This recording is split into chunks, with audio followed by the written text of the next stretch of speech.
Hello दोस्तों, दिख रहे हैं चैनल कैंपस न्यूज़। दोस्तों, दिल्ली विश्वविद्यालय के बीए ऑनर्स पॉलिटिकल साइंस के फर्स्ट सेमेस्टर के नेशनलिज्म इन इंडिया के पिछले साल के हम क्वेश्चन पेपर हम आज डिस्कस करने वाले हैं।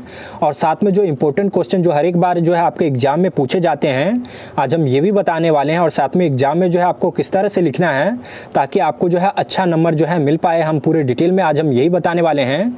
चाहे आप DU के रेगुलर कॉलेज के छात्र हो, SOL के छात्र हो या फिर NC-वेब के छात्राएं हो, तो पूरे डिटेल में आज हम यही चर्चा करेंगे। बाकी अगर आप चैनल पे नए हो, चैनल को सब्सक्राइब कर लीजिएगा, साथ में बेल आइकन को प्रेस करके का बटन दबा लीजिएगा ताकि DU से रिलेटेड सारा अपडेट हमारे चैनल पे आपको मिलता रहे।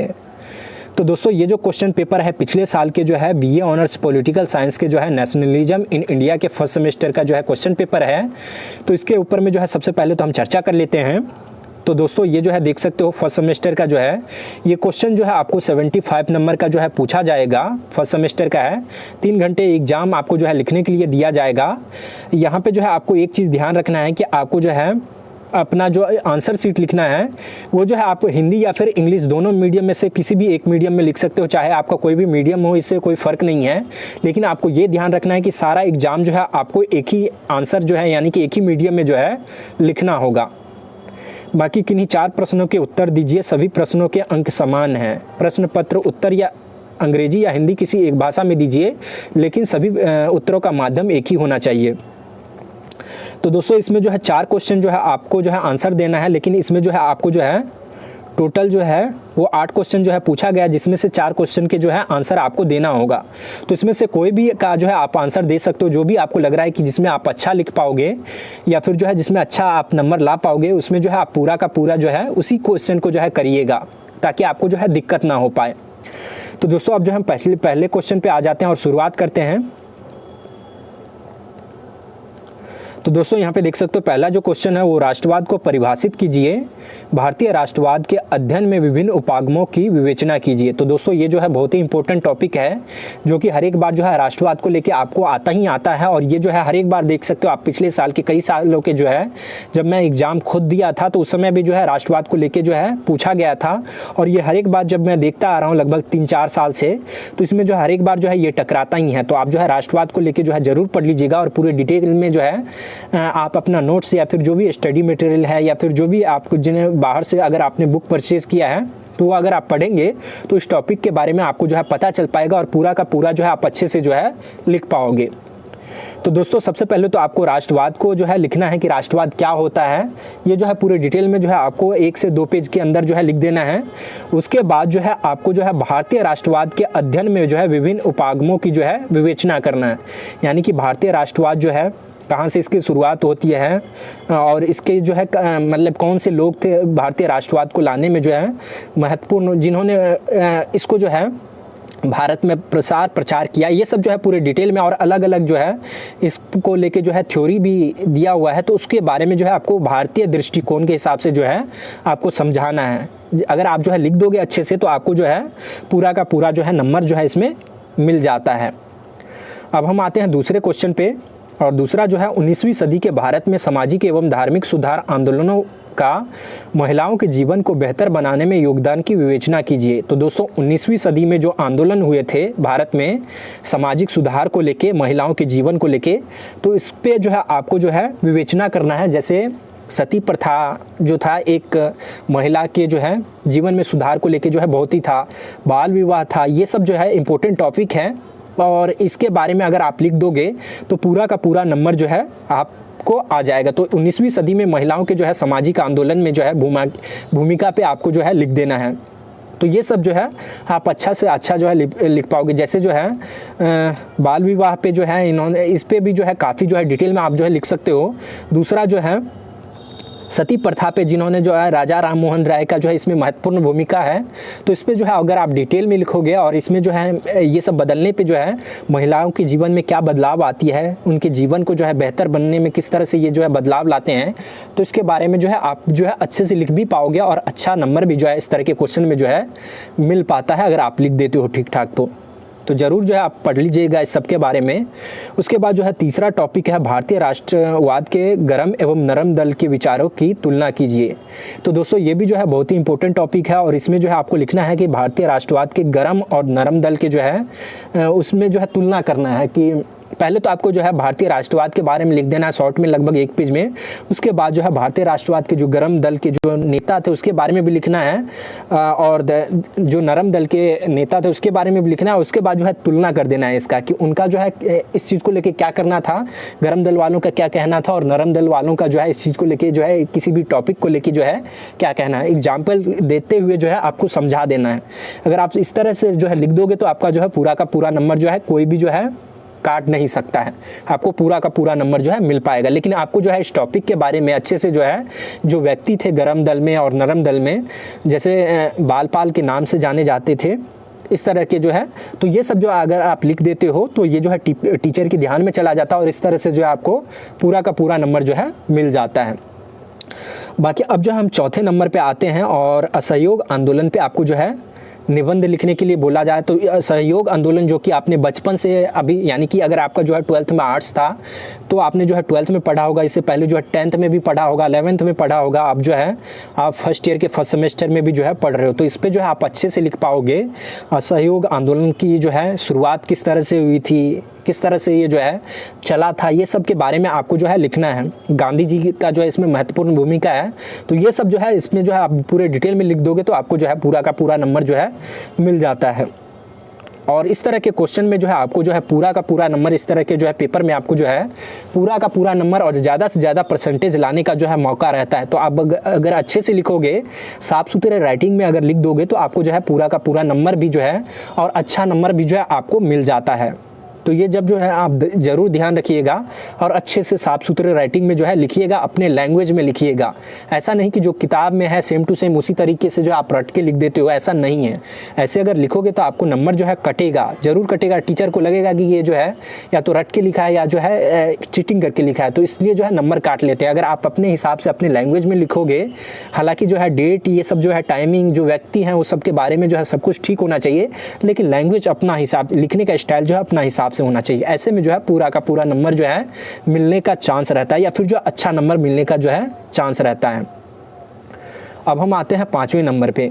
अंबेडकर के सामाजिक स्वतंत्रता के विचारों ने भारतीय राष्ट्रवाद आंदोलन को किस प्रकार प्रभावित किया। तो दोस्तों अंबेडकर जो है एक महत्वपूर्ण व्यक्ति शख्स रहे हैं और हमारे जो है नेता भी रहे हैं, तो इसके बारे में अगर आप लिख पाओगे, इसमें जो है अंबेडकर के जो है सामाजिक स्वतंत्रता के विचारों में जो है भारतीय राष्ट्रवाद आंदोलन को जो है जिस तरह से प्रभावित किया है, ये जो है आप लिख दोगे तो इसमें भी जो है आपको अच्छा नंबर मिल पाएगा। और ये भी जो इम्पोर्टेंट टॉपिक है जो कि हर एक बार जो है एग्जाम में एक न एक इस रिलेटेड जो है हेडिंग चेंज करते हुए जो है आपको जो है क्वेश्चन पूछा ही जाता है और आपको जो है इस तरह के क्वेश्चन में जो है पूरा का पूरा नंबर भी जो है आप ले पाओगे। अब हम चलते हैं आगे 6ठे नंबर पे। 6ठे नंबर पे जो है भारत में सांप्रदायिकता की उत्पत्ति एवं विकास में विभिन्न कारकों की व्याख्या कीजिए। तो दोस्तों भारत में जो है सांप्रदायिक की उत्पत्ति कैसे हुई थी, क्यों हुई थी, ये सब जो है आपको जो है डिटेल में लिखना है, जिसमें आज़ादी से पहले से लेके जो है आज़ादी के बाद तक का जो है आपको जो है जिक्र कर देना है। जैसे जो है अंग्रेज जब थे तो फूट डालो राज करो की नीति थी, उससे पहले भी जो है सांप्रदायिक मौजूद थी समाज में और किस तरह से जो है इस पे बढ़ रहा था या फिर जो है किस तरह से जो है अलग अलग समय में जो है इसका जो है काल रहा है, किस तरह से प्रभाव रहा है, ये सब जो है आप पूरे डिटेल में जो है लिख पाओगे। बाकी अगर आप इसके बारे में जो है खासकर जो है इस टॉपिक के बारे में अगर डिटेल में पढ़ना चाहते हो तो विपिन चंद्र पाल का जो है हिस्टोरियन का जो है काफ़ी अच्छा जो है रिसर्च है, उनका जो है इसी पे मुख्यतः जो है काम रहा है। मॉडर्न इंडिया में जो है आधुनिक भारत में जो है सांप्रदायिक मुद्दे, इनका जो है एक बुक भी है, तो इस पर जो है अगर आप पढ़ोगे तो आपको जो है पूरे डिटेल में पता चल पाएगा और इस तरह के क्वेश्चन में भी जो है आप अच्छा से अच्छा नंबर जो है ला पाओगे। तो विपिन चंद्र पाल को जो है हिस्टोरियन को आप जो है पढ़ सकते हो, इन पे जो है काफ़ी इनका जो है काम है। बाकी आगे हम चलते हैं 7वें नंबर पे। 7वें जो क्वेश्चन है श्रमिक वर्ग एवं किसान आंदोलन की भारतीय स्वतंत्रता संग्राम में भूमिका एवं योगदान की चर्चा कीजिए। तो दोस्तों इसमें जो है आपको स्वतंत्रता संग्राम में जो श्रमिक वर्ग थे यानी कि मजदूर थे और जो किसान थे, उनके जो आंदोलन चल रहे थे उसमें जो है किस तरह से उन्होंने जो है स्वतंत्रता में भूमिका निभाई, उस पर जो है उनके योगदान का भी जो है चर्चा करना है आपको, क्योंकि अभी तक जो है ये एक मुद्दा रहा है। आपने अभी भी जो है सुनते होंगे कि श्रमिक आंदोलन यानी कि मजदूरों का आंदोलन चल रहा है, किसानों का आंदोलन चल रहा है, और वो जो है आज़ादी के समय में जो है बहुत ही महत्वपूर्ण था, क्योंकि इसको लेके जो है ये अलग अलग जगहों पे, जैसे गांधी जी जब लौटते हैं दक्षिण अफ्रीका से, तो वहाँ पे जो है सबसे पहले जो है चंपारण जाते हैं। वहाँ पे जो है उन्होंने जो है किसानों को इकट्ठा करते हैं, और इसी तरीके से जो है अलग अलग जगहों पे जाके वो जो है किसानों से बात करते हैं, इकट्ठा करते हैं, और स्वतंत्रता के लिए जो है उन्हें तैयार करते हैं। और इसी तरीके से जो है स्वतंत्रता आंदोलन में जो है उनकी भूमिका की जो है काफ़ी पता चलती है। उसके बाद जो है श्रमिक आंदोलन जो बॉम्बे में जो है खासकर इसका जो है महत्वपूर्ण केंद्र रहा है, और वहाँ पे जो है अलग अलग बॉम्बे हो या फिर जो है बंगाल हो, इसके कुछ हिस्से में जो है काफ़ी महत्वपूर्ण रहा है श्रमिक आंदोलन, और वहाँ पे जो है इसको लेके जो है काफ़ी जो है चर्चाएं की गई। तो इसके बारे में ज़रूर पढ़ लीजिएगा, आपको जो है पूरे डिटेल में जो है पता चल पाएगा। बाकी अब हम 8वें नंबर पे यानी कि लास्ट क्वेश्चन पे आते हैं। निम्नलिखित में से किन्हीं 2 पर संक्षिप्त टिप्पणी लिखिए। इसमें जो है टोटल जो है 4 टॉपिक है, 4 में से आप कोई भी जो है 2 क्वेश्चन जो है आप ले सकते हो, जिसमें आपको जो है अच्छे लगता है कि आप इसमें अच्छा लिख पाओगे, या फिर जो है आप जो है इसके बारे में अच्छे से जानते हो, तो वही जो है आपको क्वेश्चन जो है करना है। चारों में से कोई भी 2 कर सकते हो। जैसे पहला जो है ब्राह्मणवाद विरोधी आंदोलन, तो दोस्तों ब्राह्मणवाद विरोधी आंदोलन के बारे में अगर पढ़ोगे तो आपको जो है पता चल जाएगा। अम्बेडकर से लेके इन्होंने जो है दलित आंदोलन में जो है एक जो है ब्राह्मणवाद विरोधी आंदोलन भी रहा है, तो इसको लेके भी जो है आप पढ़ सकते हो, इसके बारे में लिख सकते हो अगर आप जो है इसके टॉपिक के बारे में जानना चाहते हो। तो ये जो है आपको जो है इस तरह के टॉपिक जो है आपको बाद में अगर आप जो है MA करते हो तो आपको जो है पढ़ने को मिलेगा, तो ज़रूर जो है आप तैयारी कर लीजिएगा। बाकी हम दूसरे पे चलते हैं, और दूसरा जो क्वेश्चन है भारत छोड़ो आंदोलन, तो ये भी जो है आपने बचपन से पढ़ा होगा भारत छोड़ो आंदोलन, और इसके बारे में अगर आपने जो है अगर आर्ट्स था आपका जो है 12वीं में या फिर 11वीं में तो आपने पढ़ा ही होगा, 10वीं में भी जो है इसके बारे में पढ़ाया गया था, और अब जो है दोबारा से आपने जो है ग्रेजुएशन में भी जो है पढ़ा होगा, तो आपको जो है अच्छे से लिख पाओगे। तो भारत छोड़ो आंदोलन के बारे में एक बार फिर से जो आप पढ़ लीजिएगा, डिटेल में जो है आपको पता चल जाएगा। द्विराष्ट्र सिद्धांत, तो दोस्तों ये भी जो है बहुत ही इंपॉर्टेंट टॉपिक है, और ये जो है बचपन से आपने जो है पढ़ा होगा, और अभी भी जो है ये बहुत ही इंपॉर्टेंट है। और अब जो है ग्रेजुएशन में अगर आपने पढ़ा होगा तो आपको जो है पता चल गया होगा कि सिर्फ जो है जिन्ना इसके जो है द्विराष्ट्र सिद्धांत के जो है कारण नहीं थे, और भी बहुत सारे लोग थे।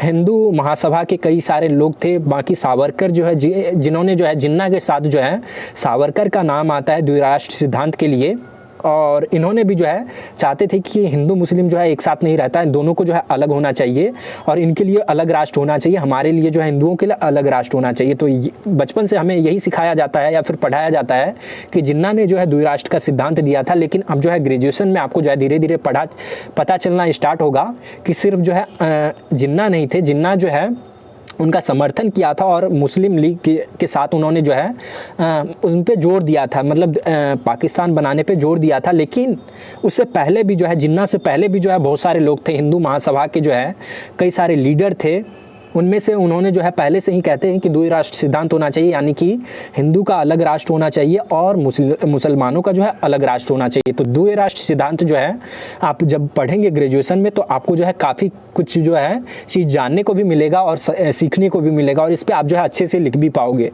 तो ज़रूर जो है इसको जो है तैयार कर लीजिएगा। उसके बाद जो है लास्ट क्वेश्चन पे चलते हैं, स्वदेशी आंदोलन। तो दोस्तों स्वदेशी आंदोलन को लेके जो है काफ़ी इम्पोर्टेंट है, ये भी जो है आप जो है पढ़ लीजिएगा, और स्वदेशी को लेके जो है अभी भी जो है चर्चाएं चलती रहती है, तो इसके बारे में भी जो है आपको पता चल जाएगा। तो उम्मीद है कि आपको जो है मोटा मोटी जो है हमने बता दिया है कि किस तरह से जो है इंपॉर्टेंट क्वेश्चन है, किस तरह के क्वेश्चन जो है बार बार टकराते हैं। तो दोस्तों आपको जो है 3 घंटा मिलता है, आराम से जो है 3 घंटे में जो है आप सारा क्वेश्चन जो है लिख पाओगे, और आपको जो है लिखना अपने लैंग्वेज में है, यानी कि ऐसा नहीं कि किताब से आप जो है देख के सेम टू सेम जो है या रट्टा मार के जो है लिख दिया। आपको अपने हिसाब से जो है अपने लैंग्वेज में ही उसको जो है लिखना है, आपको किताबी लैंग्वेज में नहीं लिखना है, और यही जो है टीचर देखता है। और ऐसे में अगर आप अच्छा लिख देते हो तो आपको जो है अच्छा नंबर मिलता है, या फिर जो है कई क्वेश्चन में आपको नंबर है दे दिया जाता है। लैंग्वेज में लिखिएगा, बाकी सारा कुछ जो है डेट की जिन्होंने जिस चीज़ को लेके जिस भी टॉपिक पे उन्होंने चर्चा किया है उनके बारे में जो है ज़रूर ठीक ठीक लिखिएगा। तो उम्मीद है कि आपको पता चल गया। बाकी और भी कोई सवाल है इससे रिलेटेड या फिर कोई कन्फ्यूजन है या फिर और भी किसी टॉपिक पे आप वीडियो चाहते हैं तो आप हमें कमेंट करके या फिर इंस्टाग्राम पे फॉलो करके भी जो है पूछ सकते हो, जिसका लिंक जो है डिस्क्रिप्शन में है।